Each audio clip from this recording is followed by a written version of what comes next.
മലയാളികൾക്ക് പ്രിയങ്കരിയാണ് നടി വിനയ പ്രസാദ്. നിരവധി സിനിമകളിൽ നായികയായി അഭിനയിച്ച വിനയെ ഇന്നും ആരാധകർ ഓർക്കുന്നത് മണിച്ചിത്രത്താഴിലെ സഹനായിക വേഷത്തിലൂടെയാണ്. ശ്രീദേവി എന്ന കഥാപാത്രത്തെ വിനയ അവിസ്മരണീയമാക്കി.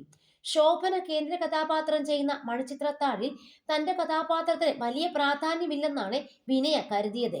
എന്നാൽ സിനിമ ചെയ്തപ്പോഴാണ് എത്രമാത്രം ആഴമുള്ള കഥാപാത്രമാണ് ശ്രീദേവി എന്ന് വിനയ് പ്രസാദിന് പോലും മനസ്സിലായത്.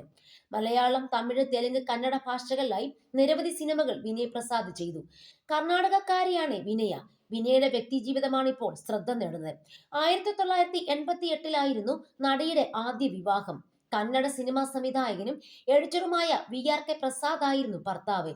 പ്രഥമ പ്രസാദ് എന്നാണ് വിനയുടെ മകളുടെ പേര്. ഭർത്താവ് അകാലത്തിൽ മരണമടഞ്ഞതോടെ വിനയ വർഷങ്ങൾക്ക് ശേഷം രണ്ടാമത് വിവാഹം ചെയ്തു. 2002 രണ്ടാം വിവാഹം.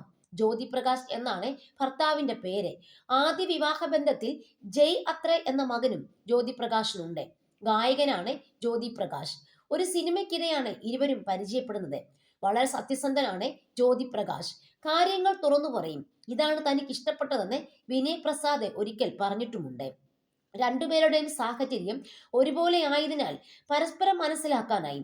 1995 വിനയ് പ്രസാദിന്റെ ആദ്യ ഭർത്താവ് VRK പ്രസാദ് മരിക്കുന്നത്. 7 വർഷം സിംഗിൾ മദറായി മകളെ വളർത്തി. ഇതിനുശേഷമാണ് രണ്ടാമത് വിവാഹം ചെയ്യുന്നത്. ആദ്യ ഭർത്താവിനെ കുറിച്ച് ഒരിക്കൽ നടി സംസാരിച്ചിട്ടുമുണ്ട്. പ്രസാദിന്റെ സഹായ മനസ്കതയാണ് ഇഷ്ടപ്പെട്ടത്. രണ്ടാമതൊന്നും ആലോചിക്കാതെ എല്ലാവരെയും സഹായിക്കുന്നു. ആരും സെറ്റിൽ വിശന്നിരിക്കുന്നത് ഇഷ്ടമല്ല. സ്വന്തം ചെലവിൽ ഭക്ഷണം നൽകുമായിരുന്നു അദ്ദേഹമെന്നും വിനയ് പ്രസാദ് ഓർത്തു. വിവാഹം ചെയ്ത് വീട്ടിലിരിക്കാൻ തനിക്ക് ഇഷ്ടമല്ലായിരുന്നു. കരിയറുമായി മുന്നോട്ട് പോകണമെന്നായിരുന്നു ആഗ്രഹം. VRK പ്രസാദ് തന്നെ മനസ്സിലാക്കി കരിയറിനെ പിന്തുണച്ചു. എന്നാൽ വിവാഹശേഷം വിനയ് പ്രസാദിന്റെ ഭർത്താവ് എന്ന പേരിലാണ് ഇദ്ദേഹം അറിയപ്പെടാൻ തുടങ്ങിയത്. ഇത് പ്രസാദിൽ നീരസമുണ്ടാക്കിയിരുന്നെന്നും വിനയ ഒരിക്കൽ തുറന്നു പറയുകയുണ്ടായി.